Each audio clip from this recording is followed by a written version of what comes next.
న్యాయాధిపతుల గ్రంథము 9వ అధ్యాయము. న్యాయాధిపతుల గ్రంథము 9వ అధ్యాయము.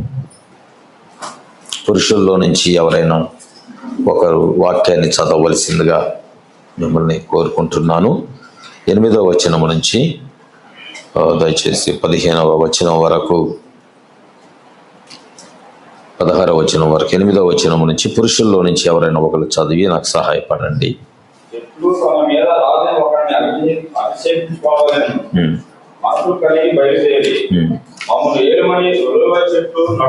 ఒలివ చెట్టు నడుగగా దేవునిని మానవులను దేవుని వలన ఇయ్యక మాని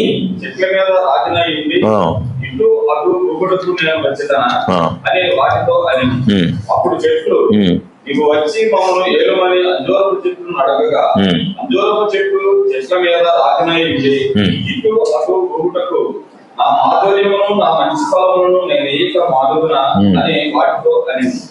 తరువాత చెట్లు నీవు వచ్చి మమ్మల్ని ఏలుమని ద్రాక్షావళి నడుగగా ద్రాక్షావళి దేవుని మానవులను సంతోషపెట్టుట నా ద్రాక్షరసమును నేను ఏక మాని చెట్ల మీద రాకనై ఉండి ఇటు అటు ఊగుటకు అని వాటితో అని.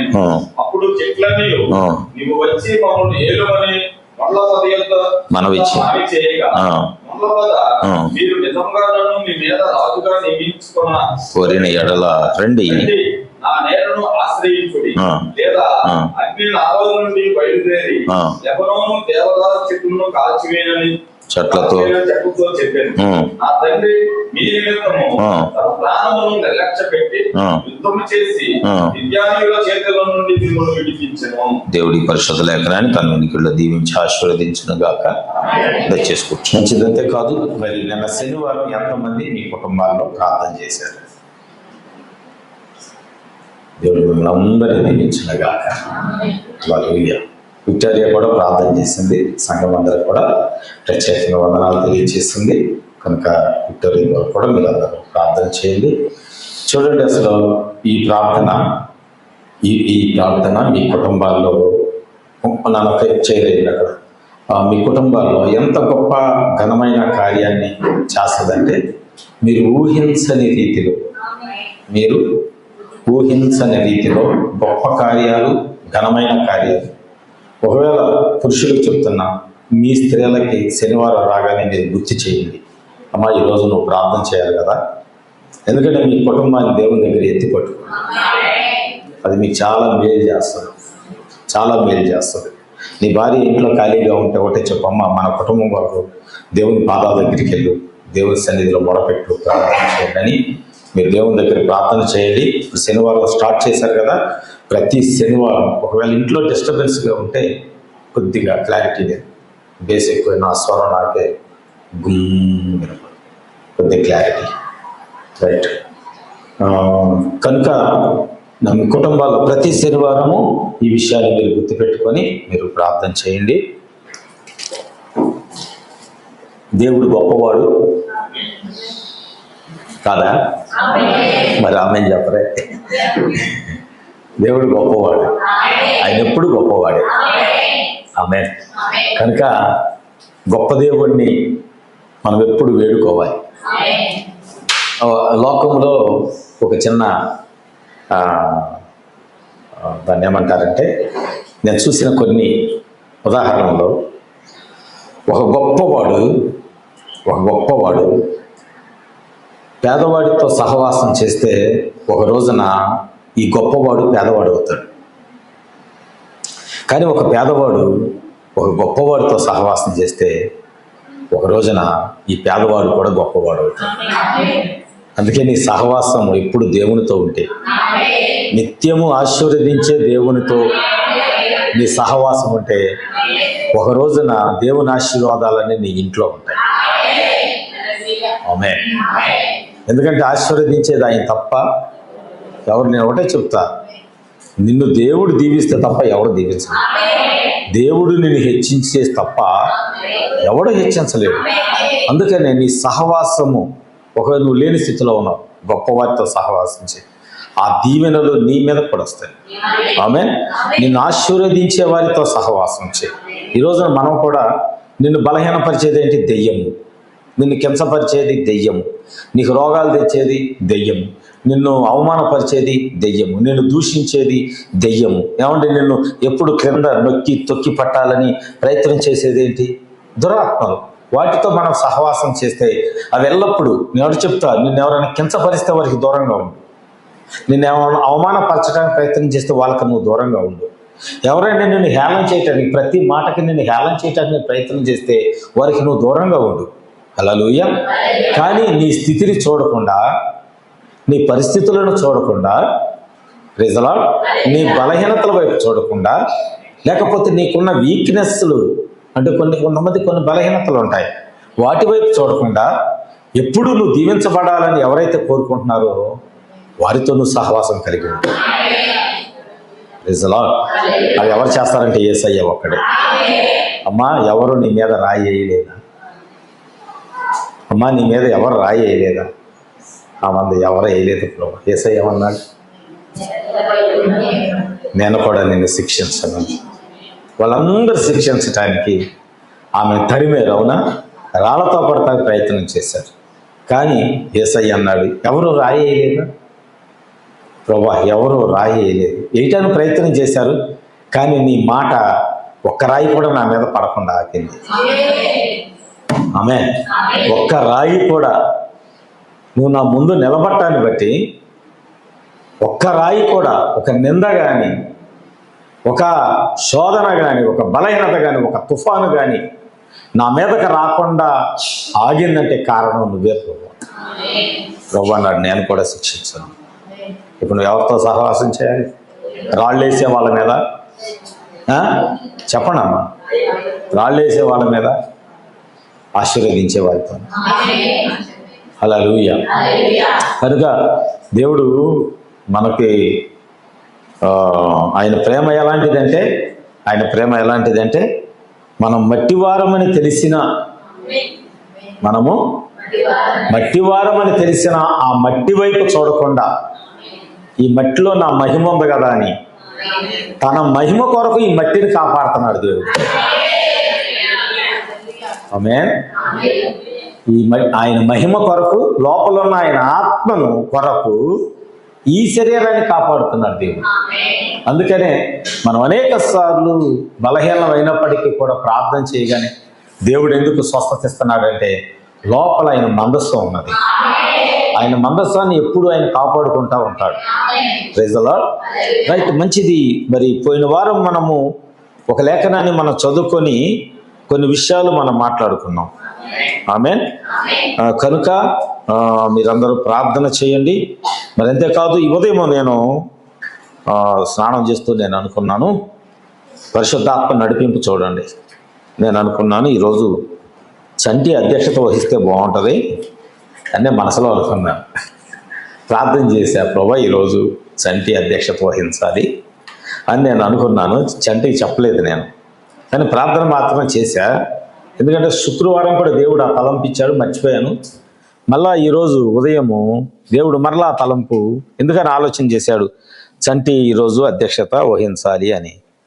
అనగానే యాక్చువల్గా అనుకున్నా, నేను చంటికి చెబుదాం అనుకున్నా, ఈ ఆదివారం వాక్యం చెప్పు చంటి అని. గురువారం అనుకున్నా, కానీ ఒక వాక్యం సగం అయ్యింది, ఇంకా కొద్దిగా ఉంది కదా మనకి, ఆ భాగాన్ని మనం ముందుకు తీసుకెళ్దామన్న ఉద్దేశంతో నేను సరైన ముందుకు రావటం జరిగింది. కానీ ఇక్కడికి వచ్చేసరికి ఆ చంటి నిలబడి ఉన్నాడు. నేను వెంటనే గ్రహించాను, దేవుడు పరిశుద్ధాత్మ యొక్క నడిపింపు. నాకే ఆలోచన ఇచ్చాడో దేవుడు, సహోదరుడు హృదయంలో కూడా అదే పరిశుద్ధాత్మ అదే ఆలోచన కలగజేసి ఈరోజు నేను ఇక్కడ నిలబడాలని ఒక గొప్ప తలంపు దేవుడు అతనికి ఇచ్చి అధ్యక్షత వహించడానికి సహాయం చేసి ఉన్నాడు. కనుక దేవుడు, నేను నమ్ముచున్నా ఈ సంఘము పరిశుద్ధాత్మ చేత నడిపించబడుతుంది. చాలా రుజువులు ఉన్నాయి, నేను చెప్తే చాలా ఉన్నాయి. అర్థమైందా? పరిశుద్ధాత్మ చేత ఈ సంఘము నడిపించబడుతుంది. మనుషుల ఆలోచన, మనుషుల తలంపులు కానీ కాదు. Praise the lord. రైట్, పోయినసారి మనం చెప్పుకున్న లేఖనములో మనకి దేవుడు కొన్ని విషయాలు తెలియజేస్తున్నాడు. ఒకసారి నేను కొద్దిగా జ్ఞాపకం చేయమంటారా? రైట్. ఇక్కడ మనకి ఇశ్రాయేలీలకి ఒక అబీమెలెకు అనేటటువంటి ఒక యెరుబ్బయలు యొక్క కుమారుడైనటువంటి అబీమెలెకు, అతడు ఇశ్రాయేలీల మీద రాజుగా ఉండటానికి లేకపోతే న్యాయాధిపతిగా ఉండటానికి ఒక ఆలోచన చేసి గిద్యోనికి 70 మంది కుమారులు ఉంటే ఆ 70 మంది కుమారులు ఏం చేశాడు, తీసుకెళ్ళి ఒక రాతి మీద నరికేశాడు. 70 మంది తన సహోదరులే 70 మంది సహోదరులను నరికేసి ఏం చేశాడు, అతడు న్యాయాధిపతి అయ్యాడు. అతడు న్యాయాధిపతి అవటానికి ఇశ్రాయేలీల దగ్గరికి వెళ్ళినప్పుడు ఇశ్రాయేలీలు అందరూ ఏం చేశారు, బంగారము, వెండి, నగలు, డబ్బు అన్నీ తీసుకొచ్చి అతని చేతిలో పోశారు. చేతిలో పోస్తే జాగ్రత్తగా విన్నా, చేతిలో పోస్తే ఆ డబ్బులతో ఏం చేశారంటే గాలికి తిరిగే వాళ్ళని అనేక మందిని పోగేసుకున్నాడు డబ్బులు ఇచ్చి. అల్లరి మోకలు. అవును కదా, ఒక్కోసారి మనము ఎలక్షన్ అప్పుడు చూస్తాం. ఎలక్షన్ అప్పుడు రాజకీయ నాయకులు ఎవరిని వాడుకుంటారంటే బాగా మీ అందరూ తెలుసు. ఎందుకు రాడు అక్కడ తాగలుస్తున్నాడంటే రాత్రి డబ్బులు అందినాయి అంట. వచ్చేవాడి రాత్రి డబ్బులు అందినాయి అంట, ఫుల్ అయిపోయాడు. అందుకని రాజకీయ నాయకులు చేసే పనులు ఇక వీడు కూడా రాజకీయమే చేస్తున్నాడు. అబీమెలెకు అనేటటువంటి వాడు మరి న్యాయాధిపతుల గ్రంథము 9వ అధ్యాయం, లేటుగా వచ్చినాము చూసుకోండి. న్యాయాధిపతుల గ్రంథము 9వ అధ్యాయంలో ఉంటుంది. సరే, ఓకే, న్యాయాధిపతిగా ఉన్నాడు. అతను ఎలా ఉన్నాడంటే ఒక ముళ్ళు వలె ఉన్నాడు. ఇశ్రాయేలీలకు ఒక ముళ్ళు వలె ఉన్నాడు. కనుక గిద్యోని యొక్క చివరి కుమారుడు, గిద్యోనికి చాలా మంది భార్యలు ఉన్నారు, అందుకే 70 మంది సంతానం కలిగి ఉన్నాడు. అతడు గిద్యోని యొక్క కుమారుడైన ఎవరతను, ఒక అతని పేరు చెప్పాను, యోతామేనా? రైట్. యోతాం ఏం చేశాడంటే ఇశ్రాయేలీలందరినీ పిలిచి ఒక స్టోరీ చెప్పడం ప్రారంభించాడు. 70 మంది మీరు అంటే దేవుని ప్రజలైనటువంటి దేవుడు నియమించిన వారిని విడిచిపెట్టి మీ మీద ఒక ముళ్ళ చెట్టును మీరు రాజుగా ఎన్నుకుంటే ఎలా ఉంటుందని ఒక స్టోరీ చెప్పాడు. ఒక చెట్టులన్నీ, అడవిలో ఉన్నటువంటి చెట్టులన్నీ కలిసి ఒక ఒలివ చెట్టు దగ్గరికి వెళ్ళి అడిగాయి, మా మీద రాజుగా ఉండు అని. ఆ ఒలివ చెట్టు ఏమంది, మనుషులను దేవుణ్ణి నేను సన్మానిస్తున్నాను ఆ తైలముతో, ఆ యొక్క అయోగ్యతను నేను పోగొట్టుకొని, అమ్మా చిన్నమ్మాయి, ఆ యోగ్యతను నేను పోగొట్టుకొని నేను ఒక రాజుగా నియమింపబడి ఈ ఎగస్పార్టీ చెప్పే వాళ్ళ మాటకు తలవపాల. ఇప్పుడు ప్రెసిడెంట్ ఏం చేస్తాడు, వాళ్ళ మాట వినాలి, ఎందుకంటే ఊరికి గ్రామం పెద్ద కాబట్టి, అవునా? ఎమ్మెల్యే అయినా నియోజకవర్గానికి పెద్ద కాబట్టి వాళ్ళు చెప్పేది వినాలి, వీళ్ళు చెప్పేది, అంటే తలకాయ ఇటు ఊపాలి. ఇప్పుడు ఈ చెట్టు అదే అంటుంది, నేను మీ రాజుగా ఉండి ఈ చెట్టు చెప్పిన దానికి తల ఊపి ఆ చెట్టు అలాగా అడిగితే అది ఉంది, నేను కాను అంది. రైట్. ఈరోజు నేను ఆ ఒక్క పాయింట్ దగ్గర నేను ఆగి, అంటే ఒక అభిషేకము దేవుడు నీకు ఇచ్చిన ఒక యోగ్యత, ఒక వరము, ఒక ధన్యత నీకు ఇవ్వబడినప్పుడు నువ్వు దాన్ని వాడుతున్నావా? దాని కొరకు నువ్వు నిలబడి ఉన్నావా? దాన్ని ఉపయోగిస్తున్నావా? ప్రార్థన వరం ఉంది, సంఘంలోకి వచ్చి నువ్వు ప్రార్థన చేయ, గంట సేపు ప్రార్థన చేసింది, అది నీకు ఇవ్వబడిన వరం. ప్రజలా లేదు, ఆత్మల కొరకు భారం కలిగి ప్రార్థన చేసే వరం ఇవ్వబడిందా? వాళ్ళ కొరకు నువ్వు ప్రార్థన చేయి. లేదు, నీ కుటుంబాన్నే రక్షించుకోవడానికి కొర్నేలి చేసినట్లుగా అలాంటి వరం ఇవ్వబడిందా? ఆ వరానికి కూడా దేవుని దూత ఇంట్లోకి దిగొచ్చాడు ఆమె జవాబు ఇవ్వటానికి. తన కుటుంబాన్ని కట్టుకుంటున్నాడు కొర్నేలి అనేవాడు. ఆమె అక్కడ కూడా దేవుని దూత వచ్చి జవాబు ఇచ్చాడు. అది వరము. ఇవ్వబడిన వరాన్ని నువ్వు వాడుకుంటా ఉంటే దేవుని సన్నిధి నీకు తోడుగా ఉంటుంది. ఆమేన్, ఆమేన్, ఆమేన్. రైట్. ఇప్పుడు ఇక్కడ నేను మొన్న ఏం చెప్పాను, నేను ఒక మాట చెప్పాను, విశ్వాసి ఎప్పుడు బలిపీఠం యొక్క స్థానం కోరుకోకూడదు అని. అంటే ఒక విశ్వాసి ఎప్పుడు ఈ స్థలంలోకి వచ్చి నిలబడి ఈ స్థానంలో నేను ఉండాలి అని కోరుకోకూడదు. రెండవది ఏం చెప్పా, సువార్తికుడు కానీ ఉపదేశకుడు కానీ పరిచర్య చేయవారు ఎవరైనా కానీ సేవకుని యొక్క స్థానాన్ని కోరుకోకూడదు. సేవకుడు ప్రవక్త స్థానాన్ని కోరుకోకూడదు. ప్రవక్తలైన దేవుని దూతలైన దేవుని స్థానాన్ని కోరుకోకూడదు. అది నీ వరమును నీ ధన్యత. అంటే అలా కోరుకుంటే ఏమైందంటే నీ యొద్ద నుంచి ఆ ధన్యత తీసివేయబడింది.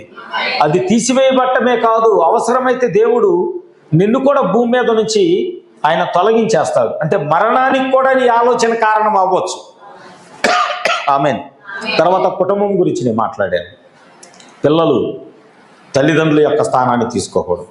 రెండవ వాడు మొదటి వాడిది, మూడవ వాడు రెండవ వాడిది, నాలుగవ వాడు మూడవ వాడిది, ఐదవ వాడు నాలుగవ వాడు, అలా స్థానాలు తీసుకోకూడదు. చివరగా చెప్పింది ఏంటంటే భర్త స్థానాన్ని భార్య తీసుకోకూడదు. నేను ఇక్కడ కొన్ని విషయాలు చెప్పాను, యెజబెల్ గురించి, రూతు గురించి. ఆమేన్. ఈరోజు దేవుడు మరి యెజబెల్ గురించి చిన్న పాయింట్ మాట్లాడుకొని మనము వాక్యంలోకి ముందుకు వెళదాము. ఎందుకంటే ఈరోజు కొంతమంది ముఖ్యమైన వాళ్ళు మన మధ్యకు వచ్చారు మనతో మాట్లాడటానికి. కనుక బైబిల్ గ్రంథంలో ఉన్నటువంటి వ్యక్తులు వాళ్ళు మనతో మాట్లాడుచున్నప్పుడు ఒకవేళ మనము మన దేవుడు మనకిచ్చిన స్థానాన్ని తొలగి మరొక స్థానాన్ని తీసుకోవడానికి ప్రయత్నం చేస్తే బైబిల్ గ్రంథంలో ఏం జరిగిందో దేవుడు మనతో మాట్లాడేటప్పుడు ఇప్పుడు మనం ఏం చేయాలంటే మనకు అలాంటి తలంపులు వస్తే వెంటనే ఎక్కడి నుంచి దాన్ని తొలగించుకోవాలి. ఆమేన్. హల్లెలూయా. దేవుడు నీకు ఒక పని అప్పగిస్తే దాన్ని నువ్వు చెయ్యి, ఇంకేం చేయదు. నీకు ఒక పని అప్పగించబడింది. పేతురు వలను వేయము, మీ వలను వేయము. దోనిలోకి వెళ్ళాడు, వలను వేయమన్నాడు. ఒక శిష్యుడు వల వేశాడు, ఇంకంతే నీ పని. ఆమేన్. పేతురు పరలోకపు తాళం చెవులు నీ చేతికి ఇవ్వబడుతున్నాయి. నువ్వు భూమి మీద దేన్ని బంధిస్తే, నువ్వేది భూమి మీద విప్పుతావో అదే నీ డ్యూటీ. లేదు ప్రభు నేను అపోస్తుడైన పౌరులాగా కాదు, నీ పని కాదు అది. లేదు ప్రభు నేను ఏలియా లాగా ఉంటా, కాదు నీ పని. ఒకవేళ నీకు తెలుసు ఏలియా లాంటి శక్తి నీకు ఉండొచ్చు, పౌలు వలె ప్రసంగం చేయగలిగినటువంటి జ్ఞానము తెలివి నీకు ఉండొచ్చు, కానీ నీ స్థానము అది పౌలే, పేతురుదే, ఏలియాదే, యోనానే. హల్లెలూయా. అంటే దేవుడు తన కొరకు నిన్ను వాడుకోవాలని ప్రయత్నం చేసినప్పుడు నువ్వు అదే చెయ్యి. ఇప్పుడు సన్నీ కీబోర్డ్ వాయిస్తున్నాడు, ఓ రిథం కీబోర్డ్ వాయించావో ప్రతి వాడికి రిథం తెలుసు. రిథం తెలియకపోతే టైమింగ్లో వాయించలేడు. అలాగని వచ్చి ప్యాడ్స్ కొట్టగలడా? ఏనయ్యా ప్యాడ్స్ కొట్టగలడా? రిథం తెలుసు. కీబోర్డ్ వాయించేటప్పుడు ఆ రిథము 2/4 6/8 లేకపోతే 2/2 లేకపోతే 1/4 ఏదో సంథింగ్ పడతా ఉంటారు. ఆ ట్యూన్లో వెళ్ళిపోతూ ఉంటుంది. పెద్దోడు రాలేదు కొట్టడానికి, సరే నేను నా కీబోర్డ్ ఆపి ముందు డ్రమ్ము వాయించంట. కొట్టగలడా? నీకు ఇవ్వబడిన వరం ఏంటంటే అక్కడ నువ్వు ఫలిస్తావు, అక్కడ నువ్వు జయిస్తావు. Praise the lord. అంతేకాదు నిన్ను ఆ స్థానము నుంచి ఎవరు కూడా తొలగించలేరు. ఎంత నీకంటే గొప్పవారు రావచ్చు, ప్రైజ్ ది లార్డ్, కానీ నీకు ఇవ్వబడిన వరం నుంచి నిన్ను ఎవరో తొలగించలేరు. అది దేవుడికి ఇచ్చిన ధన్యత. హల్లెలూయా. ఎందుకంటే నేను ఒలివ మొక్క గురించి 2 మాటలు చెప్పిన వాక్యంలోకి వెళ్తాను. ఒలివ చెట్టు యొక్క ప్రత్యేకత ఏమిటి అంటే అది పరిశుద్ధ తైలమునిచ్చేటటువంటి ఒక చెట్టు. దేవుడు ఈ 3 చెట్లకి ప్రాముఖ్యత ఉన్న బైబిల్లో. ఒలివ చెట్టుకి, అంజూరపు చెట్టుకి, ద్రాక్ష చెట్టుకి. ఈ 3టికి ఎందుకు ప్రాముఖ్యత ఇవ్వబడిందంటే దేవుడు ఇక్కడ బైబిల్ గ్రంథంలో ఒక పట్టణములో లేక ఒక దేశములో ఈ 3 చెట్లు మాత్రమే ఉన్నాయి. మరికి ఏ దేశంలో కూడా ఈ 3 చెట్లు లేవు. 3 చెట్లు ఒకే స్థలంలో ఉన్న దేశం ఏదైనా ఉన్నదంటే అది యెరూషలేమే. హల్లెలూయా. హల్లెలూయా.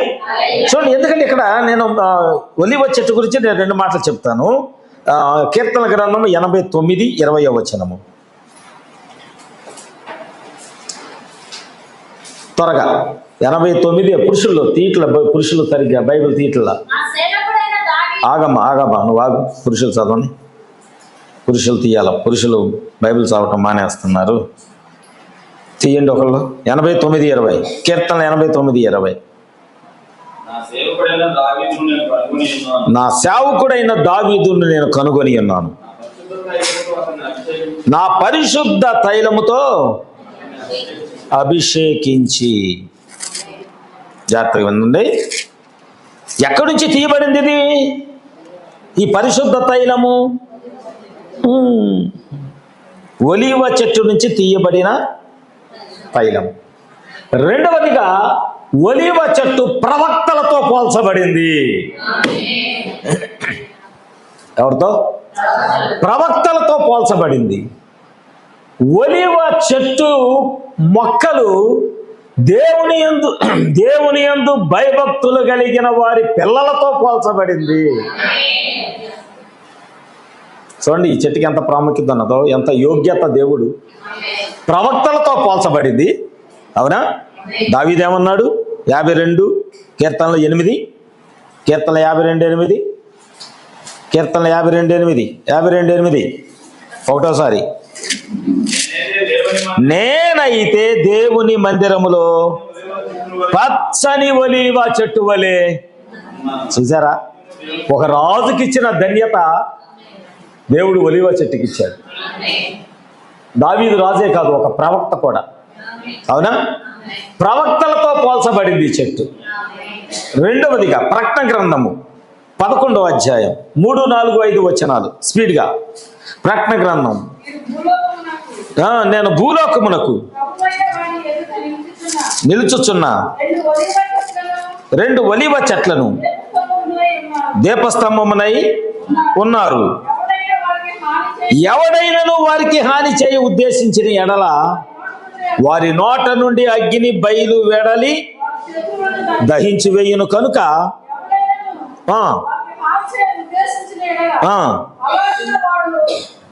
చంపబడవలెను.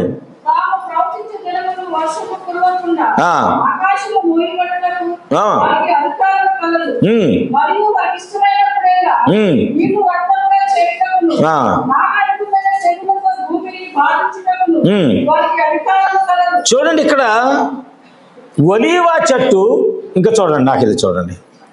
ఒలీవ చెట్టు పరిశుద్ధ తైలము ఇవ్వటమే కాదు, అవసరం అనుకుంటే ఆ తైలం ఏంటో కాదు, దేవుని వాక్యం. దేవుడు ఒలీవ చెట్టుకి ఎందుకు అంత ప్రాధాన్యత ఇచ్చాడంటే, అది దేవునిని మనుష్యులను అభిషేకించే తైలమే కాదు, రాజులను అభిషేకించే తైలమే కాదు. Praise the lord. సమూయేలు ఏం చేశాడు? కొమ్ములో నూనె తీసుకొచ్చి, ఒలీవ నూనె తీసుకొచ్చి దావీదుకి అభిషేకం చేశాడు. అవునా? సహోదరుల ఐక్యత కలిగి ఉండుట ఎంత మేలు, ఎంత మనోహరం. అది అహరోను తల మీద నుంచి పొయ్యబడి గడ్డం మీదగా కారి అంచులు మొదలుకొని అభిషేక తైలం. అది ఆ తైలం ఏంటంటే దేవుని యొక్క వాక్యం. అంటే నిన్ను అభిషేకించటానికి ఉపయోగించిన వాక్యమే అవసరం అనుకుంటే అది అగ్నిగా కూడా మారగలదు. ఇక్కడ ప్రవక్త చెప్పింది దానియేలు 70 వారాలనే వర్తమానంలో, ప్రవక్త మాట్లాడున్నాడు. రెండవది 6వ ముద్ర అనే వర్తమానంలో కూడా 100వ పేర 101, 102 పేరాల్లో కూడా ఏమని మాట్లాడాడంటే, ఆ 2 ఒలీవ చెట్లు 2 ప్రవక్తలు.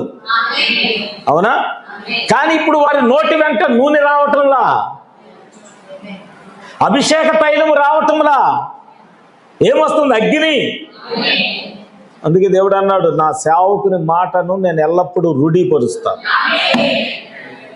అందుకే నేను ఎప్పుడు ఎవరు ఏ బలహీనతలో ఉన్నా వాళ్ళకి ధైర్యం చెప్తా, దేవుడు న్యాయం చేస్తాడని. ఎందుకంటే వాళ్ళు నిండు బట్టి కాకపోయినా నా సేవకుడు ఇది జరిగిద్దని చెప్పాడు కనుక నేను రూఢీపరచాలని ఆ వాక్యాన్ని దేవుడు నెరవేరుస్తాడు కనుక నేను అందుకే మీకు ఎల్లప్పుడు నేను కించపరచను, బలహీనపరచను. దేవుడు జయమిస్తాడనే చెప్తాను, దేవుడు స్వస్థపరుస్తాడనే చెప్తాను, దేవుడు బాగు చేస్తాడని చెప్తాడు, దేవుడు న్యాయం చేస్తాడనే చెప్తాను, దేవుడు నిన్ను విడిచిపెట్టాడనే చెప్తాను.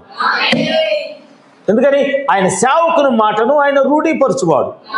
ఇప్పుడు ఇక్కడ ఒలీవ నుండి తీయబడిన పరిశుద్ధ తైలము ఒక రాజునో, ఒక వ్యక్తినో, ఒక ప్రవక్తనో, ఒక సేవకుడినో, లేకపోతే ఒక సహోదరుడినో, లేకపోతే దేవునినో, యేసుక్రీస్తును అభిషేకించే పరిశుద్ధ తైలమే కాదు. కానీ దేవుడు ఎప్పుడైతే ప్రవక్తలను ఒలీవ చెట్లతో పోల్చాడో, ఒక కాలం వచ్చినప్పుడు వారి నోటి వెంట ఏమొస్తుందంటే అగ్ని.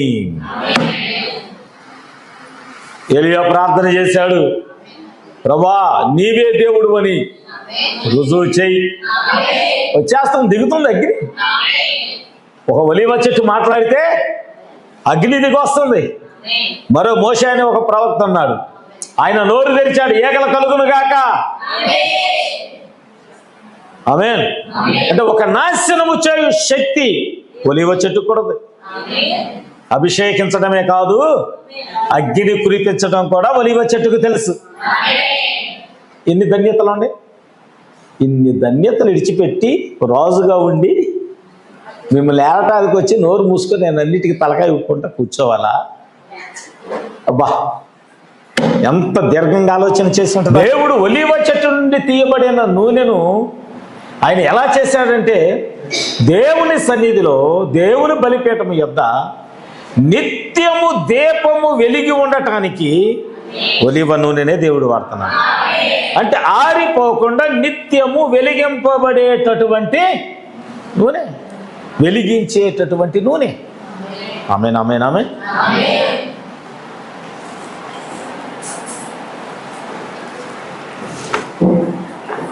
మరి నీకు ఇవ్వబడిన ధన్యత గురించి ఎప్పుడైనా నువ్వు ప్రార్థన చేసావా?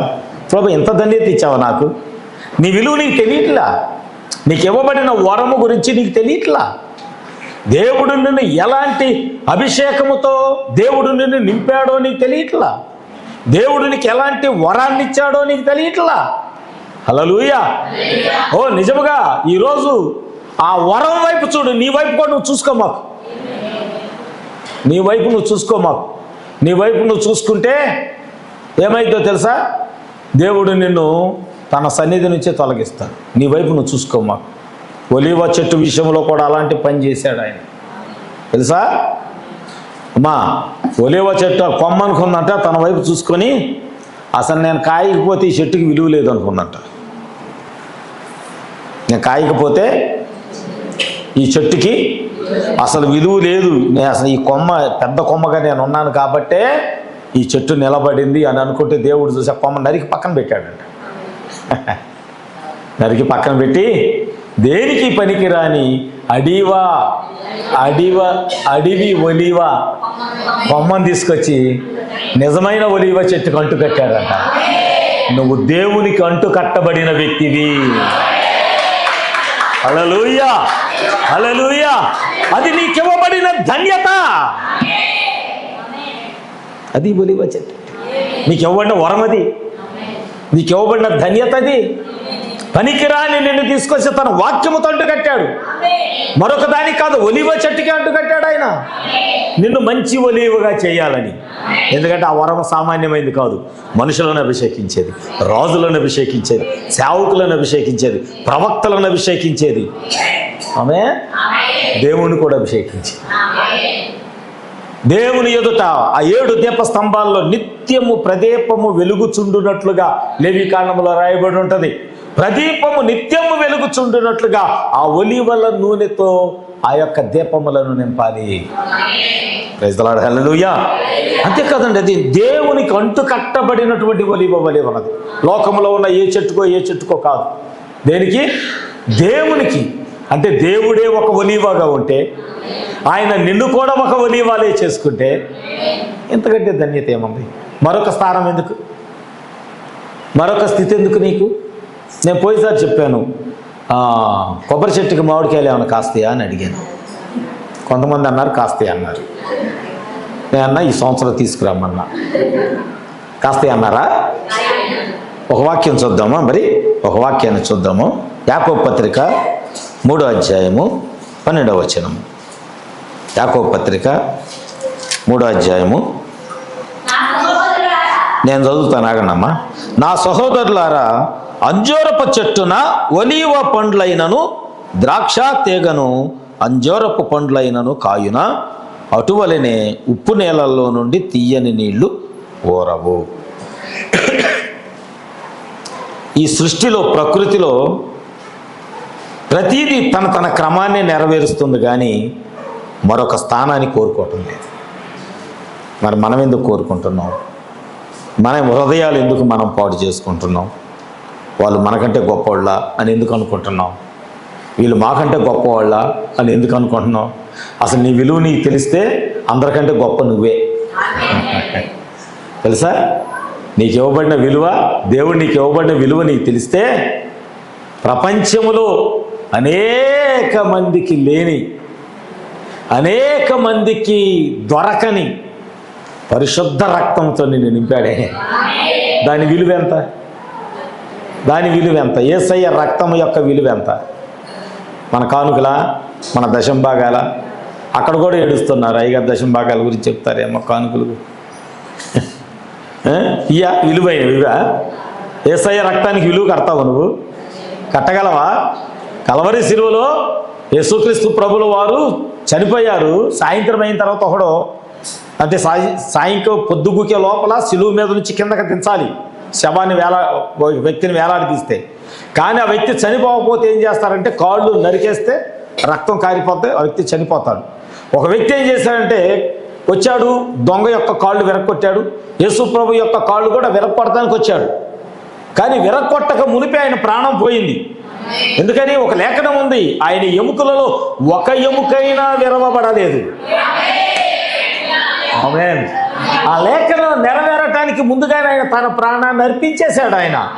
కానీ ఆ మల్లు అనేవాడు ఎవడో ఒక సైనికుడు వచ్చాడు. వచ్చి ఏం చేశాడు? ఒక ముళ్ళుగర తీసుకొని ఆయన డొక్కలో పొడిచాడు. పొడవగానే నీరు రక్తము ఏకమై వచ్చినప్పుడు ఆ చిన్న తుపర లాంటి రక్తపు బిందువులు వాడి కళ్ళ మీద పడగానే వాడి నేత్రాలు తెరవబడ్డాయి. హల్లెలూయా.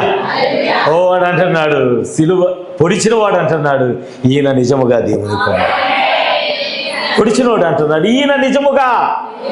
ఎందుకంటే లేఖనం, ఆయన పొడిచిన వారు ఆయనను చూచెదరు. అది లేఖనం. ఎంత ధన్యత ఇవ్వబడింది. ఆ రోజు ఉన్న లక్షల మంది సైనికుల్లో, వేల మంది సైనికుల్లో ఒకడికి ధన్యత ఇవ్వబడింది. వాడు మాత్రమే దేవుడిని చూడగలిగిన కన్నులు కలిగి ఉన్నాడు. అది కదా ధన్యత, అది కదా యోగ్యత. మరి గ్రామంలో ఎన్నో కుటుంబాలు ఉన్నాయి, కానీ ఈ గడియ యొక్క వర్తమానం నీ దగ్గరికి ఎందుకు వచ్చింది? ఈ వాక్యం కొరకు నువ్వు ఎన్నిక చేయబడి ఉన్నావు. ఈ వర్తమానం కొరకు నువ్వు ఎన్నిక చేయబడి ఉన్నావు. లేకపోతే ఈ వాక్యం విషయంలో నీ నేత్రాలు తెరవబడి ఎంతన్నా చెప్పని, ఎన్ని వర్తమానాలు ఏమని నీ కొద్ది కూడా అర్థం కాదు. కానీ ఈ గడియ యొక్క లేకపోతే ఈ ఋతువు యొక్క ఆహారం కొరకు నువ్వు నిర్ణయించబడితే, ఆమేన్, ఈ ఋతువు యొక్క ఆహారము కొరకు నువ్వు నిర్ణయించబడితే ఖచ్చితంగా ఆ వాక్యము నీ నేత్రాలు తెరిచింది. అవును, కరెక్టే. దేవుడు ఈ కాలానికి ఈ వాక్యం ఇచ్చాడు. ఈ కాలానికి ఒక ప్రవక్త వచ్చాడు. ఆయన ఎవరో కాదు, మలాకి 4:5-6లో ఉన్న ప్రవక్తే. ఆయన ఎవరో కాదు, ప్రకటన 10:7లో ఉన్న ప్రవక్తే. ఆమేన్. ఈయన ఎవరో కాదు, సంఘకాలాల్లో చివరి సంఘ కాలానికి పంపబడిన దేవుని యొక్క దూతయే. నేత్రాలు తెరవబడతాయి. మొన్న చలమే చెప్పాడు కదా,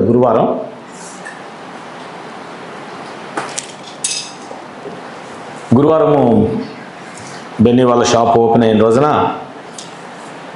సరే మన సంఘస్థులు చాలామంది వచ్చారు. చాలామంది ఒక వ్యక్తిని తీసుకొని వచ్చాడు.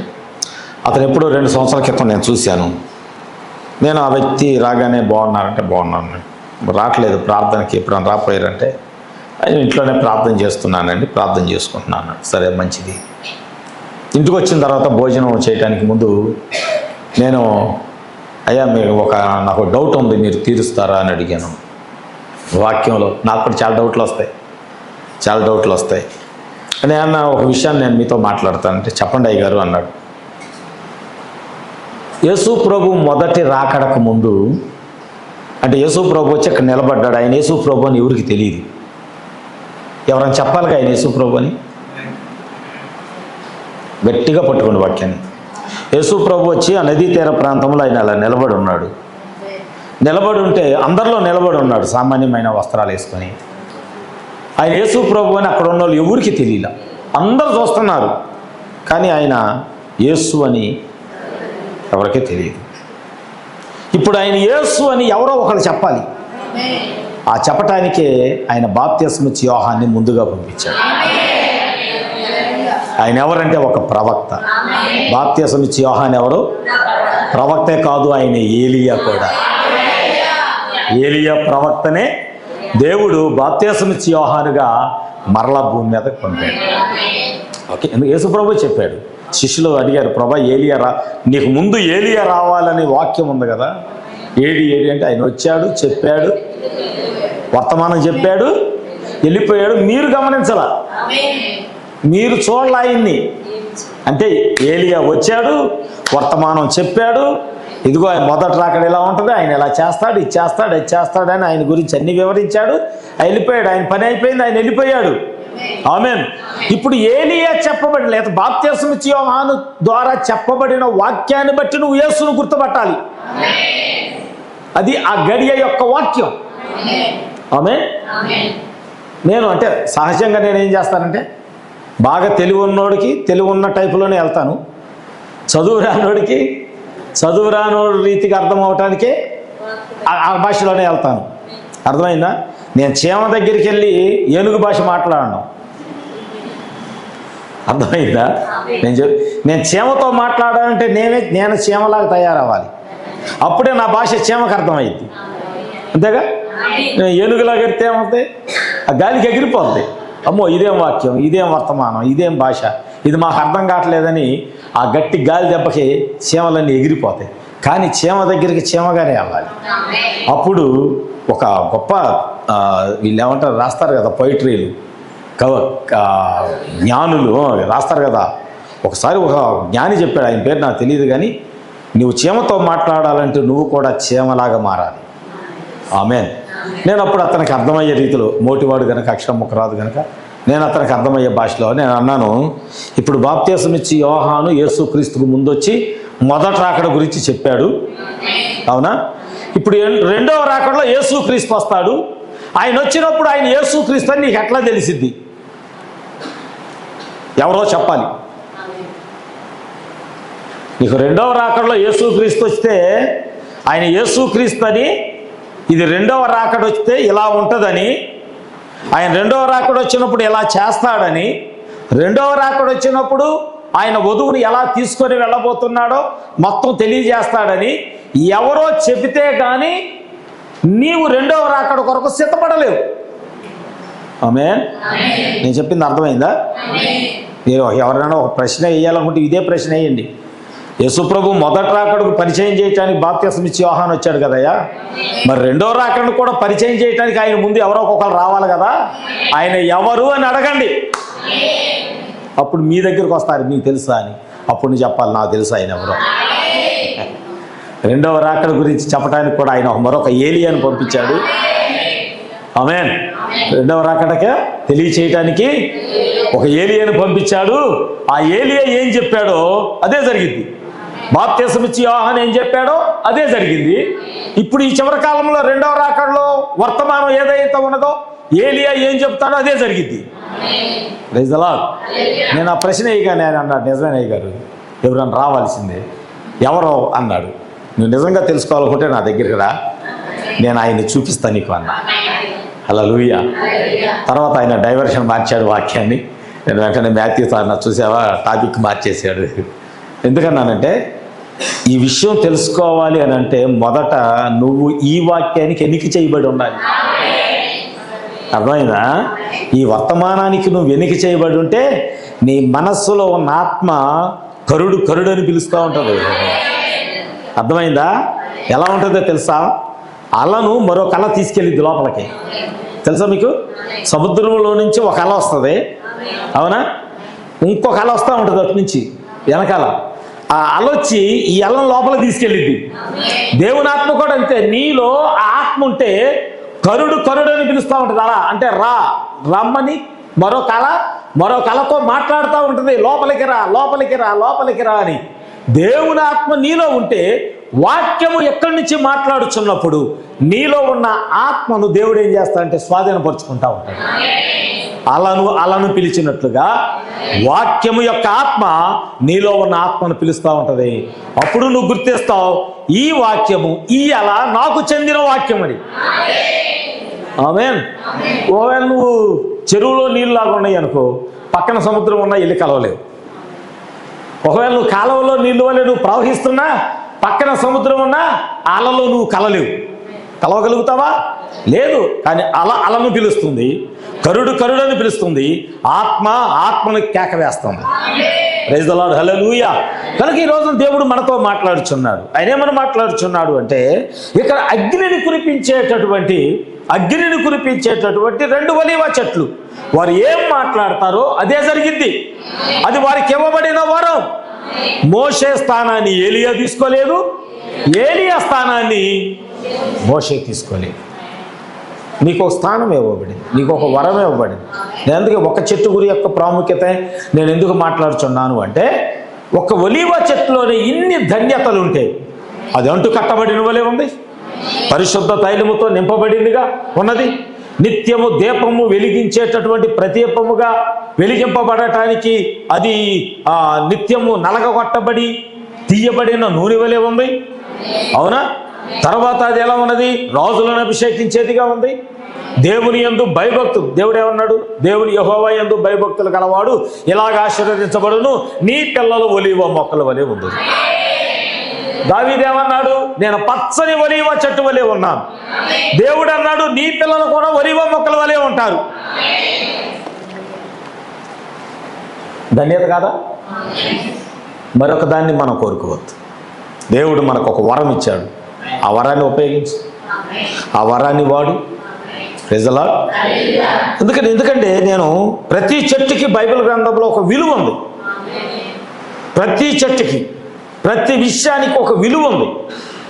ప్రతి అధ్యాయానికి ఒక విలువ ఉంది. ప్రతి ప్రవక్తకు ఒక విలువ ఉంది. ప్రతి కార్యానికి ఒక విలువ ఉంది. ప్రతి దాంట్లో దేవుడే ఉన్నాడు. ఆమేన్. మీకు అర్థమైందండి? కనుక ఈ రోజున మనం ఏం చేయాలంటే, యెజబెలు వలె భర్త స్థానాన్ని తీసుకోవడానికి ప్రయత్నం చేయొద్దు. మన వాక్యం చదువుకున్నాం, యాకోబు 3:12 ఒలీవ చెట్టు అంట ద్రాక్ష చెట్లు కాయలు కోరుకోలేదంట, ద్రాక్ష చెట్లు అంజూర ఫలాలు కోరుకోలేదు, దాని ఆ ఫలం కాయటానికే సిద్ధంగా ఉంది. ఈరోజు కొరకు కూడా అలాగే కాస్తా ఉంది. అవునా? హల్లెలూయా.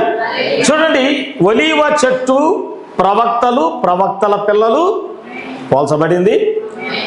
అంజూరపు చెట్టు సంఘముతో పోల్చబడింది. జాగ్రత్తగా విన్నాం. అంజూరపు చెట్టు సంఘముతో పోల్చబడింది, ద్రాక్ష చెట్టు దేవునితో పోల్చబడింది, కానీ ద్రాక్షావల్లి వధువుతో పోల్చబడింది. గుర్తుపెట్టుకోండి. ఒలీవ చెట్టు ప్రవక్తలతో, దేవుని యందు భయభక్తులు కలిగిన పిల్లలతో పోల్చబడింది. అంజూరపు చెట్టు సంఘముతో పోల్చబడింది. ద్రాక్ష చెట్టు దేవునితో పోల్చబడింది. ద్రాక్ష వల్లి మాత్రము వధువుతో పోల్చబడింది. అందుకని దేవుడు ఆ చెట్లన్నీ వెళ్ళి విలువైనటువంటి ఒలీవ చెట్టు దగ్గరికి, అంజూరపు చెట్టు దగ్గరికి, ద్రాక్ష చెట్టు దగ్గరికి వెళ్ళి మాకు రాజుగా ఉండు అంటే అవి ఎందుకు వద్దన్నాయి అంటే ఏ కారణాలు. దేవుడిచ్చిన ధన్యత, నీకెంతో ధన్యత ఇవ్వబడింది. పాపములో ఉన్న దేవుడు మురికిలో ఉన్న నిన్ను బయటికి తీసుకొచ్చాడు ఆయన. ఒకసారి ఒక వ్యక్తి కోళ్ళ ఫారంలోకి వెళ్తున్నాడట, చెప్తున్నాడు. కోళ్ళ ఫారంలోకి వెళ్తుంటే అక్కడ ఒక గ్లాస్ పడిపోయిందట. గ్లాస్ పడిపోయి ఉంటే యజమానుడు చూసి అనుకున్నాడు, అరే ఇంత మంచి గ్లాసు మురికిలో పడిపోయింది ఏంటి, ఇది చాలా విలువైంది కదా, మురికిలో పడిపోయింది, ఎవరో పట్టించుకోలేదా దీన్ని, ఈ పాత్రను ఎవరో పట్టించుకోలేదా అని చెప్పి ఆయన వంగి ఆయన ఏం చేశాడంటే ఆ పాత్రను తీసుకున్నాడు. ఒక మాట చెప్పనా, మనలను మట్టితో తయారు చేసిన దేవుడు మనలను మట్టితో తయారు చేయటానికి తన చేతులకు మట్టించుకున్నాడు ఆయన.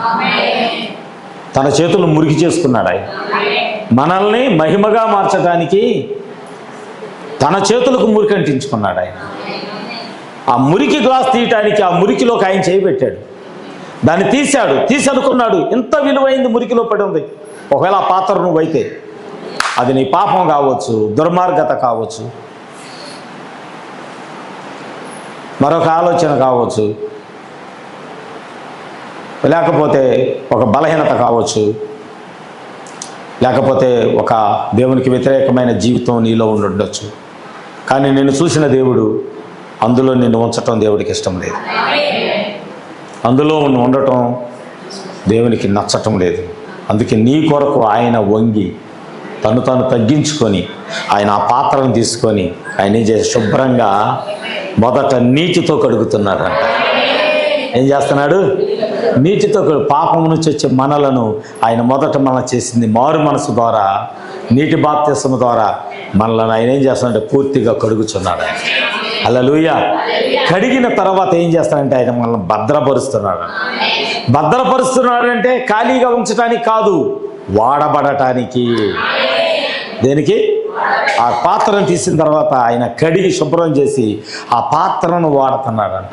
ఆ పాత్రను వాడుతుంటే ఆ పాత్ర చూసిన ప్రతి వారు మెరుస్తుంటే ఇది మీ ఇంట్లో క్రొత్తగా కనబడుతుంది, ఇది మీ ఇంట్లో క్రొత్తగా కనబడుతుంది అని అడిగితే ఆ యజమానుడు చెప్పాడంట, అవును ఇది కొత్త పాత్ర. నీ మురికి గురించి చెప్పట్లేదు ఆయన, నీ పాపం గురించి చెప్పట్లేదు ఆయన, నీలో ఉన్న బలహీనతల గురించి వచ్చిన వాళ్ళతో మాట్లాడటం లేదు. ఆయన చెప్తున్నాడంట, ఇది నాకు నచ్చిన పాత్ర, ఇది మంచి పాత్ర. Praise the Lord. హల్లెలూయా. ఇది నాకు చాలా విలువైన పాత్ర. ఎందుకని? ఆయన తన స్వచేతులతో ఆయన పైకి తీసి ఆయన స్వయముగా కడిగి ఆయన వాడుకోవాలని ఆయనకు వచ్చింది ఆ తలంపు. మరి అది నీకు ఇవ్వబడిన వరము కాదా? అది నీకు ఇవ్వబడిన ధన్యత కాదా? కానీ మనం ఏం చేస్తున్నాము? ఎప్పుడు కూడా మన ధన్యతను పక్కన పెట్టి పక్క వాళ్ళు, లేకపోతే పలాని వాళ్ళు. నేను ఎవరో చెప్తాను, నిన్ను ఎవరైనా దూషిస్తే వాళ్ళు దీవించబడునుగా కానీ ప్రార్థన చేయి. నీ గురించి ఎవరైనా వ్యతిరేకంగా మాట్లాడితే ప్రభు వాళ్ళని దీవించే ప్రభు అని, అంతే. ఇంకో వాళ్ళ గురించి నువ్వు వ్యతిరేకంగా మాట్లాడొద్దు. అది నీ హృదయంలోకి ఎంత నెమ్మది తెస్తుందంటే, ఎంత సమాధానం తెస్తుందంటే, వాళ్ళు దూషించారని నువ్వు దూషిస్తే వాళ్ళ హృదయం కాదు పాడయ్యేది. మొదట వాళ్ళ హృదయం ఎప్పుడు పాడయ్యే ఉంటుంది? పాడయ్యేది నీ హృదయము. నీ హృదయం పాడవగానే దేవుని ఆత్మ వెళ్ళిపోద్ది, దేవుని సన్నిధి నీ నుంచి దూరం అయిపోద్ది. అవునా? దేవుడు నీకు ఒక యోగ్యత ఇచ్చాడు. బైబిల్ గ్రంథంలో అహాబ్ అనే ఒక రాజు ఉన్నాడు. యెషయా గ్రంథం 6వ అధ్యాయం మొదటి వచనం చదవండి. చిన్న ఆలోచన చెప్తా మీకు. యెషయా గ్రంథం 6వ అధ్యాయము మొదటి వచనం అనుకుంటున్నాను నేను. రాజు అయిన అహాబు మరణించిన ఉజ్జియా రాజు అయిన ఉజ్జియా. చాలు, ఒకటే చూడండి, అయిపోయింది. మూసేయండి అమ్మా, మీకు తెలిసే లోపల వాక్యం అయిపోయింది. రాజు అయిన, ఇప్పుడు అక్కడ ఆ మాట రాయకపోతే ఏమైంది నాకు చెప్పాలి. ఇప్పుడు ఆ ఒక్క లైను అక్కడ వాక్యములో రాయకపోతే ఏమైంది? చర్చిలోకి వెళ్ళాడు, మందిరంలోకి వెళ్ళాడు, దేవుని మహిమ దిగి వచ్చింది. దేవుడు యెషయాని ప్రవక్తగా మార్చాడు. పోయినసారి చెప్పాను, మోషేను ప్రవక్తగా చేయటానికి దిగి వచ్చిన దేవుడు అగ్ని స్తంభమై యెషయాను ప్రవక్తగా మార్చడానికి ఆయన ఆలయంలోకి దిగి వచ్చాడు ఆయన. హల్లెలూయా. ఇప్పుడు నాకు మీరు చెప్పాలి, ఇప్పుడు నాకు చెప్పాలి. ఏం చెప్పాలి అంటే, ఇప్పుడు నాకు చెప్పాల్సిన విషయం ఏంటంటే, రాజైన ఉజ్జియా మరణించిన దినమున, సంవత్సరమున, ఈ మాట అక్కడ రాయిపోతే ఏమైంది? రెండవదిగా, ఎందుకు ఆయన మరణించాడు? ఎందుకు రాజైన ఉజ్జియా మరణించాడు? ఎవరైనా నీతిమంతుడు కదా? స్విచ్ చేయి, కింద స్విచ్ చేయి. ఇతడు నీతిమంతుడు కాడా? ఇతడు ప్రార్థనాపరుడు కాడా? సరే, ఓకే, లేకపోయినా పర్లేదు, చెప్పండి. ఇతడు నీతిమంతుడు కాడా? యెషయా ఎవరిని వెంబడించాడు? ఉజ్జియా, రాజు అయిన ఉజ్జియా నీతిమంతుడైన రాజును వెంబడించాడు. ఆమేన్. మరి ఎందుకు చనిపోయాడు? ఎందుకు చనిపోయాడు? చనిపోయిన విషయాన్ని బైబిల్లో ఎందుకు మెన్షన్ చేశారు?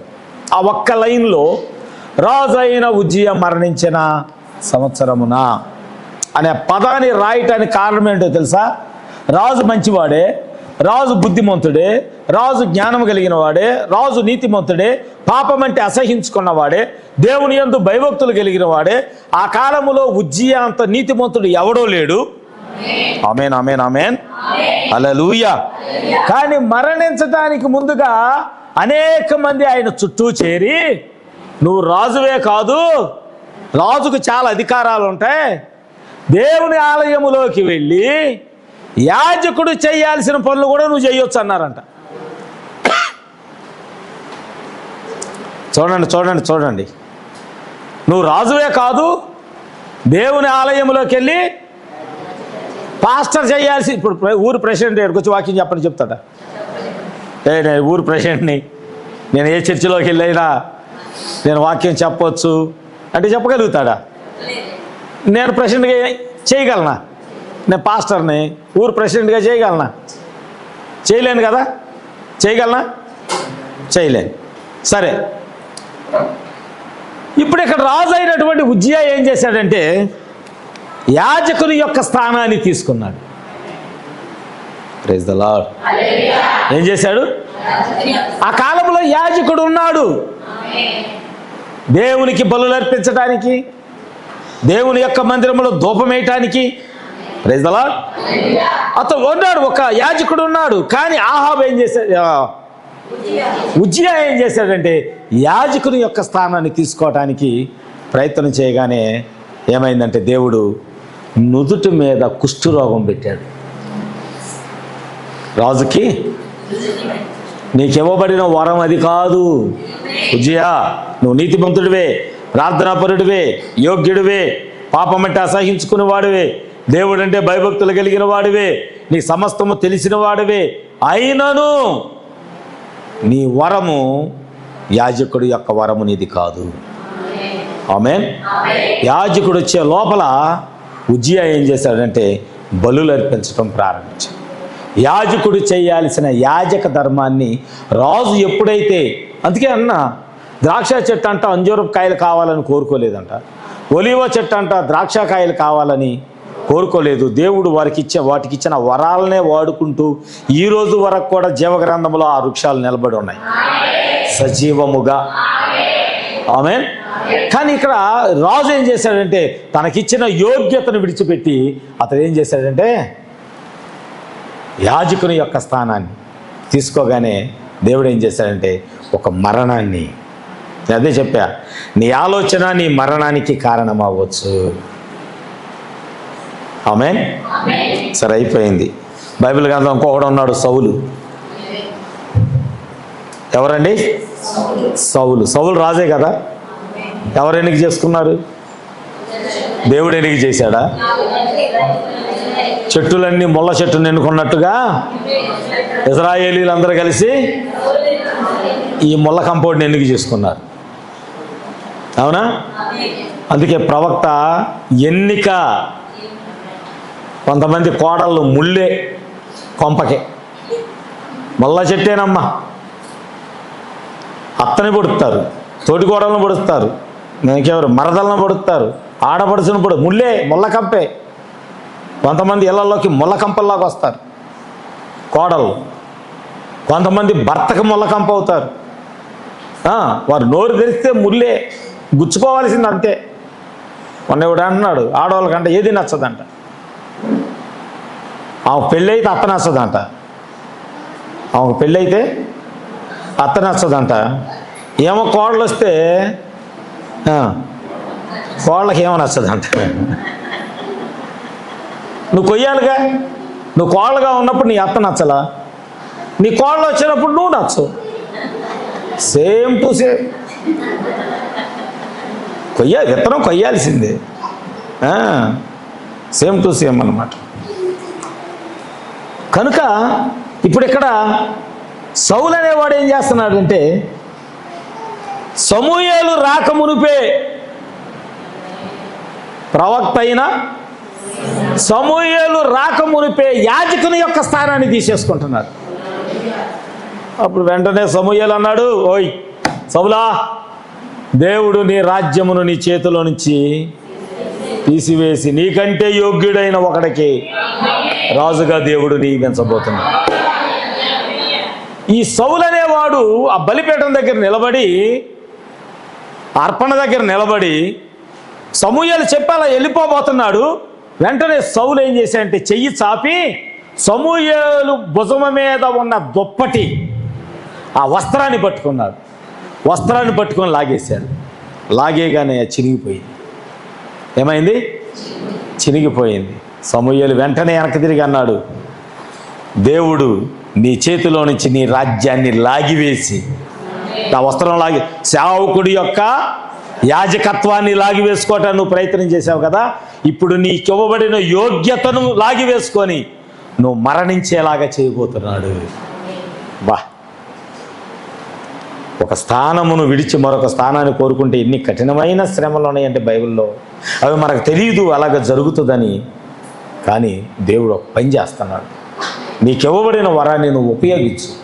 ప్రార్థన వరమా ఉపయోగించు, పాటలు పాడే వరమా ఉపయోగించు, పరిచర్య చేసే వరమా ఉపయోగించు, ఇంకా సంఘములోకి నూతన కుటుంబాలను తీసుకొచ్చే వరమా దాన్ని ఉపయోగించు. అందులో 100% నువ్వు ఫలిస్తావు. ఆమేన్. 100% నువ్వు ఫలిస్తావు. కానీ నువ్వేం చేస్తున్నావు అంటే ఫలమిచ్చే, నీ జీవితంలో ఫలమిచ్చే వరాలను విడిచిపెట్టి నీ ఫలము కాని దాన్ని కాయాలని నువ్వు ప్రయత్నం చేస్తే దేవుడు అంటాడు, నేను మంచి ద్రాక్షావల్లిని నాటాను కానీ అది కారు ద్రాక్ష. నేను మంచి ద్రాక్షావల్లిని నాటాను, నేను కోరుకున్న ఫలము అంటే నేను నీకు అప్పగించిన బాధ్యత నువ్వు చేయకుండా, నేను నీకు ఇచ్చిన వరాన్ని ఉపయోగించకుండా, నేను నీకు ఇచ్చిన యోగ్యతను ధన్యతను ఉపయోగించకుండా ఏం చేస్తున్నావు నువ్వు? మరొక కారు ద్రాక్ష కాయటానికి ఉపయోగించుకుంటున్నావు. అందుకని అవి నాకు తినటానికి యోగ్యంగా లేవు. ఆ ఫలాలు నేను నుంచి నేను రావాలని కోరుకోలేదు. సౌలా, నువ్వు రాజు మాత్రమే, నువ్వు యాజకుడు కాదు. ఉజ్జియా, నువ్వు రాజు మాత్రమే, నువ్వు సేవకుడు కాదు. యెరోబాము అనే ఒక రాజు ఉన్నాడు, తెలుసా? ఇశ్రాయేలీని పరిపాలించిన వాళ్ళలో యెరోబాము అనే ఒక రాజు. వాడు కూడా ఏం చేశాడు? రాజు. కానీ యాజకుని యొక్క స్థానాన్ని తీసుకొని బలిపీఠం మీదకి ఎక్కాడు. ఎక్కడికి ఎక్కాడు? బలిపీఠం మీదకి ఎక్కాడు. ఈ బలిపీఠం మీదకి ఎక్కితే చూడండి, ఈ బలిపీఠం మీదకి ఎక్కాడు అంతే. యాజకులందరూ వచ్చారు. యెరోబాము, దేవుడు నీకు ఆ ధన్యత ఇవ్వలా, యోగ్యత ఇవ్వలా. యాజకుడు చేయవలసిన పనులు నువ్వు చేయకూడదు. యాజకుని యొక్క స్థానం వేరు, రాజు యొక్క స్థానం వేరు అని చెప్పాడు. దేవుడు ఒక ప్రవక్తను పంపించి, జాగ్రత్తగా ముగిస్తాను నేను. దేవుడు ఆ కాలంలో 2 ప్రవక్తలు ఉన్నారు. ఒకే సమయంలో ఆయన 2 ప్రవక్తలను కలిగి ఉన్నాడు. ఆయన ఆ 2 ప్రవక్తల్లో ఒక ప్రవక్తను దేవుడు పంపి ఆయన ఏమన్నాడు అంటే, ఈ మాట చెప్పి చాలా విలువైన మాట, ప్రవక్త శక్తిని కూడా. ఆయన ఒక ప్రవక్తను పంపి రాజు దగ్గర పంపి, యాజకత్వం నువ్వు చేయకూడదు, ఇది నీ పని కాదు అని అన్నప్పుడు ఈ బలిపీఠం మీదకి ఎక్కిన యెరోబాము ప్రవక్తను పట్టుకోవటానికి చేయి చాపాడు. సౌలు సమూయేలు మీదకి చేయి చాపాడు. చాపగానే ఈ చెయ్యి ఏమైందంటే, ఏమైంది? విగ్రహంలాగా బిసుకుపోయింది, రాయి అయిపోయింది చెయ్య. రావటం వెనక్కి తీసుకుందామంటే చెయ్యి రాలా. ఇక ఏడుస్తున్నాడు, అయ్యో అయ్యో అయ్యో అయ్యో అయ్యా ప్రవక్త, నా కొరకు దేవుని దగ్గర ప్రార్థన చేయి, నా కొరకు దేవుని. నీ స్థానం ఏంటి? నీ కుర్చీ ఉంది కదా, నీకు సింహాసనం ఉంది, రాజుకి ఇచ్చిన కుర్చీ, పాస్టర్ గారికి ఇచ్చిన కుర్చీ నీకెందుకు? యాజకుడికి ఇచ్చిన కుర్చీ నీకెందుకు? యాజకుడి యొక్క బలిపీఠం నీకెందుకు? నువ్వు రాజువి, నువ్వు అధికారివి, నువ్వు రాజ్యాన్ని పరిపాలన చేసే శక్తివంతమైన పరిచర్య దేవుడు నీకు ఇచ్చాడు. Praise the Lord. నువ్వు ప్రజలను అలాగ మంచిగా పరిపాలన చేయి. కానీ ఇది యాజకుడిది. హల్లెలూయా. ఈ యాజకుని యొక్క స్థానంలోకి నువ్వు రాకూడదు. బలిపీఠం ఎక్కాడు. ఎక్కి చేయి చాపగానే చెయ్యమైందంటే శిలలాగైపోయింది. మరలా ప్రవక్త వెనక్కి తిరిగి వచ్చి ప్రార్థన చేయగానే చెయ్యమైంది మామూలు అయిపోయింది. రాజు ఏమన్నాడంటే, అయ్యా నా ఇంటికి వచ్చి భోజనం చేసి వెళ్ళన్నాడు. ప్రవక్త అన్నాడు, దేవుడు నన్ను వెళ్ళిన పని చూసుకొని వెనక్కి తిరిగి రమ్మన్నాడు, కానీ ఎవరింటికి వెళ్ళొద్దు, ఎక్కడ భోజనము, ఇది దేవుని చెప్పింది. ఇప్పుడు నేను ప్రేమతో ఏదో అంటారు, ఏమని? భోజనం చేసి వెళ్ళని. ఒకవేళ దేవుడు చెప్తే చెయ్యొద్దు.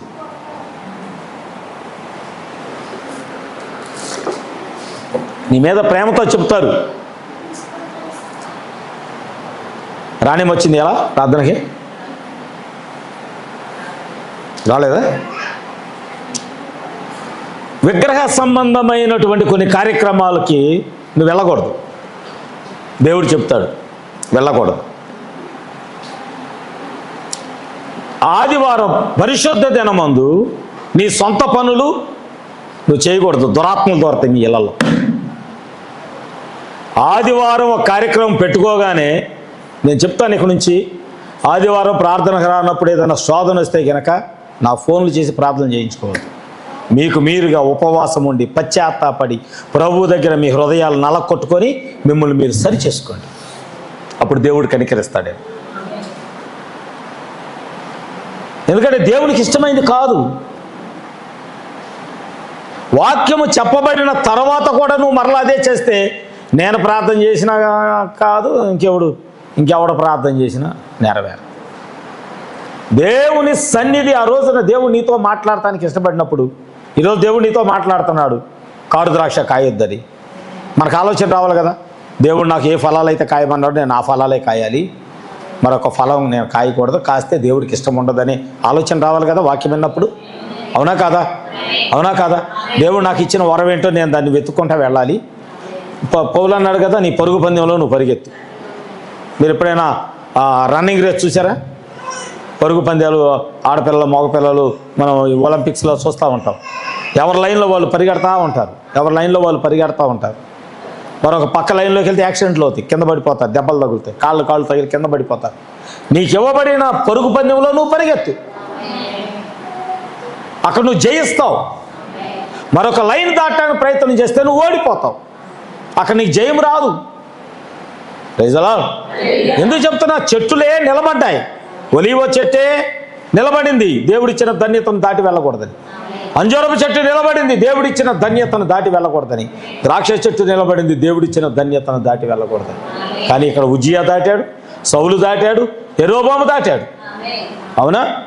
రైట్. ఇప్పుడు ఒక ప్రవక్త ఎప్పుడైతే పని చేశాడో అందరికి తెలిసిపోయింది. ప్రవక్త మళ్ళీ ప్రార్థన చేస్తే చెయ్యొచ్చిందంట రాజుగారికి అందరికని. ఆ ప్రాంతంలోనే మరొక ప్రవక్త ఉన్నాడు, అతడు కూడా దేవుని చేత అభిషేకించబడ్డవాడే. అతడు కుమారుడు వెళ్ళే చెప్పాడు, నాన్న ఇలా జరిగింది, డాడీ ఇలా జరిగింది, ఒక ప్రవక్త వచ్చాడు, ఇలా చేస్తే హెచ్చరించగానే రాజు చెయ్యి విగ్రహం అయిపోయింది, శిల అయిపోయింది. మరలా ప్రవక్త ప్రార్థన చేయగానే చెయ్యొచ్చింది అనగానే వెంటనే కొడుకును పంపించి ఆ ప్రవక్తను పిలుచుకురా మన ఇంటికి అన్నాడు. ఇతను వచ్చి మరి తన ఇంటికి రమ్మని ఆహ్వానించాడు. ప్రవక్త వచ్చి ఆహ్వానిస్తే ఈ ప్రవక్త అన్నాడు, దేవుడు నాకు ఏది చెప్పాడో నేను అదే చెప్తున్నా, ఎవరింటికి వెళ్ళొద్దు అన్నాడు, వెళ్ళి పని చూసుకొని వెనక్కి రమ్మన్నాడు, ఎవరింట్లో అన్నం కూడా తినొద్దన్నాడు. ఈ ప్రవక్త అన్నాడంట, నీతో మాట్లాడిన తర్వాత దేవుని దూత నాతో కూడా మాట్లాడాడు, నిన్ను ఇంటికి తీసుకెళ్ళి అన్నం పెట్టమన్నాడు అన్నాడంట. ప్రవక్త ఏమన్నాడు చెప్తా తెలుసా?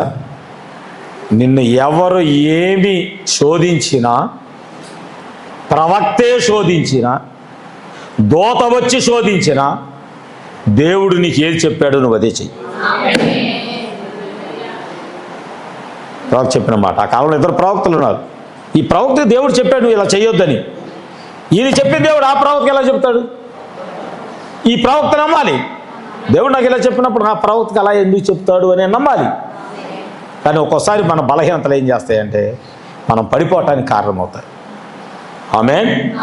మన బలహీనతలు ఒక్కోసారి మనం దేవుని సన్నిధి నుంచే పడిపోవటానికి కారణమవుతాయి. కనుక మనం ఏం చేయాలంటే వాక్య విషయంలో చాలా జాగ్రత్తగా ఉండాలండి. వాక్యము కాదా నువ్వు చేయొద్దు, వాక్యమా చెయ్యి.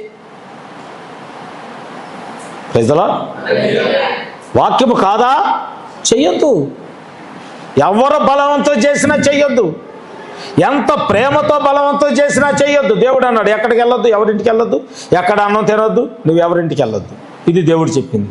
కానీ ఇంకో ప్రవక్త ఏమన్నాడే, నీతో మాట్లాడిన తర్వాత దేవుడు నాతో మాట్లాడాడు, నువ్వు ఇంటికి వచ్చి అన్నం తినన్నాడు. సరే నమ్మాడు, వెళ్ళాడు, అన్నం తిన్నాడు, గాడిద కట్టుకొని బయలుదేరాడు. వెళ్తా ఉంటే దారిలో ఏమైంది? సింహం వచ్చి ప్రవక్తను చంపేసింది. ప్రవక్త ఎక్కువచ్చిన గాడిద మాత్రం అలాగే ఉంది.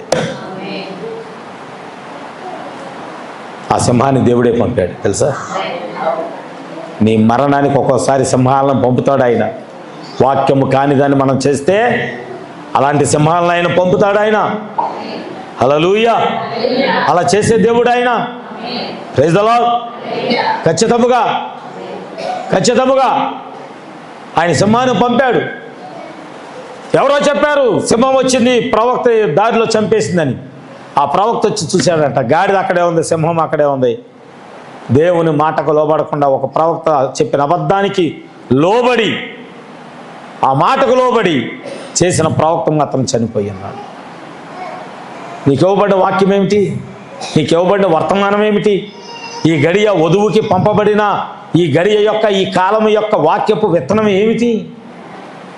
ఆమె నువ్వేం చేర్చుకుంటున్నావు? నువ్వేం వాక్యాన్ని చేర్చుకుంటున్నావు? ఏ వర్తమానాన్ని చేర్చుకుంటున్నావు? టీవీల్లో, ఫోనుల్లో, ఇంకా ఈ కుటుంబారాధనలో పనికి మాలిన బోధలు ఏంటి? అసలు ఈ గడియ యొక్క వాక్యము అసలు ఎప్పుడైనా ఆలోచన చేసావా? ఈ గడియకి వాక్యం వచ్చిందా? వచ్చింది. ఈ కాలానికి వాక్యం వచ్చిందా? అవును, వచ్చింది. ఈ కాలంలో కూడా ప్రవక్త ఉన్నాడా? ఉన్నాడు. అది వాక్య క్రమం. అది ప్రవక్త లేకుండా వాక్యం రాదు. అవునా? నా సేవకులైన ప్రవక్తలకు, దాసులకు తెలియచేయకుండా నేను ఏమీ చేయను. ఆమె ప్రవక్తలకు చెప్పకుండా భూమి మీదకి వాక్యం రాదు. ఆమె అది దేవుని వాక్యం యొక్క క్రమం. నువ్వు నమ్మినా నమ్మకపోయినా అప్పుడు నీకు ఆలోచన రావాలి, అసలు ఈ కాలం యొక్క వాక్యం ఏమిటి? ఈ గడియకు పంపబడిన వర్తమానికుడు ఎవరు? ప్రవక్త ఎవరు? నిజమే కదా, యోహాను వస్తేనే యేసుక్రీస్తు తెలిసింది. మరి ఇప్పుడు కూడా ఎవరో యోహాను లాంటి వాడు ఎవడో రావాలి. ఆయన వస్తేనే కదా రెండవ రాకడలో ప్రభు ఎలా వస్తాడు? వాక్యం ఏమిటి? రెండవ రాకడ యొక్క వాక్యం ఏమిటి? ఆయన వచ్చినప్పుడు సంఘం ఎలా ఆయన వైపు చూడాలి, ఆయన వైపు ఎలా తిరగాలి తెలిసేది ప్రవక్త చెప్తేనే ఈ ఆలోచన రావాలి కదా. అవునా కదా? హల్లెలూయా. అందుకే నీకు ఇవ్వబడిన ధన్యతలో నువ్వు ప్రయాణం చేస్తూ ఉంటే వాక్యము తేటగా నీకు తెలియచేయబడతా ఉంటుంది. ఒకవేళ నువ్వు వాక్యాన్ని నమ్మలేని పరిస్థితిలో ఉంటే ఈ వాక్యము నీది కాదు, ఈ సంఘము నీది కాదు, ఈ వర్తమానము నీది కాదు, ఈ కాలానికి పంపబడిన వర్తమానికుడు కూడా నీకు ప్రవక్త కాడు. ఆమె దేవుడు ఎప్పుడు క్వాలిటీ చూస్తాడు, యోగ్యత చూస్తాడు, ధన్యత చూస్తాడు. నీకు ఇవ్వబడిన వరమును నువ్వు ఎలా ఉపయోగిస్తున్నావో చూస్తాడు ఆయన. హల్లెలూయా. నువ్వు ఆ వరాన్ని ఉపయోగించి ఏమైంది? ఇస్కరియోతు యోధ అద్భుతాలు చేశాడంట, దెయ్యాలను వెళ్ళగొట్టాడంట, సువార్త బోధించాడంట, ప్రభురాత్రి భోజనంలో కూడా పాలిభాగస్థులయ్యాడు, పాద పరిచర్య కూడా చేశాడు. అవునా? అవునా? కానీ చివరి యొక్క దశ ఎలాంటిది? చివరి దశ ఎలాంటిది? దేవుడు దానికి ఇచ్చిన ధన్యతను విడిచిపెట్టి 30 వెండి నాణ్యాల కొరకు లోక సంబంధమైన సంపద, పరలోక రాజ్య సంపదను విడిచిపెట్టి లోక సంబంధమైన సంపద కొరకు పరిగెడితే శిష్యుల్లో ఎవరికీ అలాంటి మరణం. ఉరేసుకొని వాడికి ఉరేసుకొని సావటం, వాడికి వాడే కలవరి సిలువలో ఉన్న దొంగకన్నా క్షమాపణ దొరికింది. కానీ ప్రవక్త అంటాడు, ఆ రోజు 4 చనిపోయారు, 2 పరలోకం వెళ్ళారు, 2 నరకానికి వెళ్ళారు. 2 పరలోకం వెళ్ళినవారు యేసుక్రీస్తు, కలవరి సిలువలో ఒక దొంగ. నరకానికి పాతాళానికి వెళ్ళినవారు ఇస్కరియోతు యోధ, కలవరి సిలువలతో. 2 పరలోకం వెళ్తే అంటే 2 ఎత్తబడితే 2 విడిచిపెట్టబడ్డారు. 2 ఎత్తబడితే 2 విడిచిపెట్టబడ్డారు. ఒక సమయం వచ్చింది, మరలా ఆయన తిరిగి వచ్చి సంఘాన్ని నడపటానికి పరిశుద్ధాత్మ నాయకత్వాన్ని సంఘంలో తీసుకొచ్చినప్పుడు అక్కడ ఇస్కరియోతు యోధ లేడు.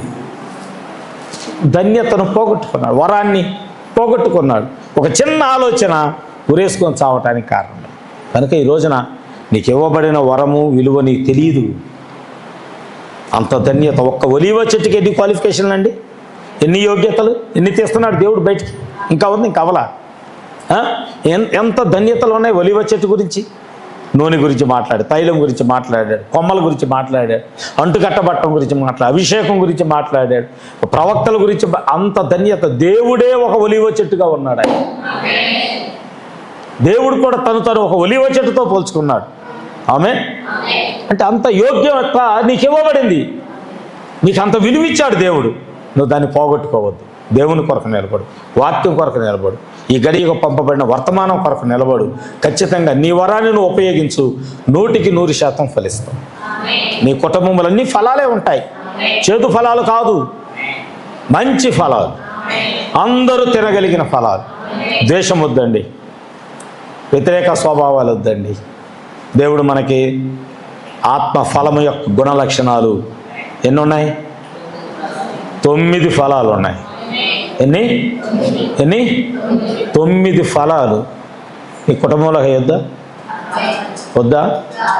కావాలంటే వ్యతిరేక స్వభావాలని పక్కన పడేయండి, అన్నీ ప్రేమతో తీసుకోండి. అదే చెప్తున్నా, ఆ రోజు ప్రభు వెనక్కి వెళ్ళి నిలబడకపోతే ఎన్ని రాళ్ళు పడేవో, ఎన్ని నిందలు పడేవో. అది మేము చూసామండి. ఆమె పాపం చేయటం, ఆమె తప్పు చేయటం మేము చూసామండి, ఆమె ఇలా చేయటం మేము చూసామండి. అందరూ ప్రభు దగ్గరికి వచ్చి సాక్ష్యం చెప్పారు. కానీ ప్రభు అన్నాడు, మీలో పాపం చేయని వాడు మొదట ఆమె మీద రాయి వేయండి. రాళ్ళన్నీ కింద పడిపోయినాయి, అన్ని రాళ్ళు కింద పడిపోయినాయి. ప్రైజ్ ది లార్డ్, హల్లెలూయా. ప్రభు అన్నాడమ్మా, ఎవరైనా శిక్షించారా? ఈరోజు నిన్ను దేవుడు ఇప్పుడు నిన్ను ప్రశ్న ఇస్తే, అమ్మా నిన్ను ఎవరైనా శిక్షించారా అంటే ఇప్పుడు నువ్వేం చెప్పాలి తెలుసా? ప్రభా, నువ్వు నాకు తోడుగా ఉంటే నన్ను ఎవరు శిక్షిస్తారు? నువ్వు నాకు తోడయి ఉంటే నన్ను ఎవరు చంపగలుగుతారు ప్రభా? అయ్యా, నా మీదకి ఏ ఆయుధము లెగగలిగిద్ది ప్రభా, నువ్వు నాకు తోడుగా ఉండు. నా ముందు నువ్వు ఉంటే నిన్ను దాటి ఏది నన్ను చంపగలదు? ఆమేన్. దేవునికి మనం చెప్తే ఆయన అంటాడు, నేను నిన్ను శిక్షించను, నేను నిన్ను శిక్షించను అని దేవుడు చెప్పినప్పుడు ఈరోజు మనం ఏం చేయాలంటే ఆయన దగ్గర నుంచి వరాలు కోరుకోవాలి. ఏం చేయాలి? స్వస్థత కోరుకోవాలి. ఆయన ఇవ్వటానికి సిద్ధంగా ఉన్నప్పుడు కోరుకోవటానికి ఏమైంది? నువ్వు కోరుకున్నట్లే నీకు జరుగుతుంది. ఇప్పుడు కోరుకో, నీకేం కలగాలని అనుకున్నావో అది కోరుకో. ఇచ్చువాడు దేవుడు. ఎందుకంటే ఆయన అన్నాడు, నువ్వు కోరుకున్నట్లే నీకు జరుగు. దేవుడి వాక్యాన్ని దీవించును గాక.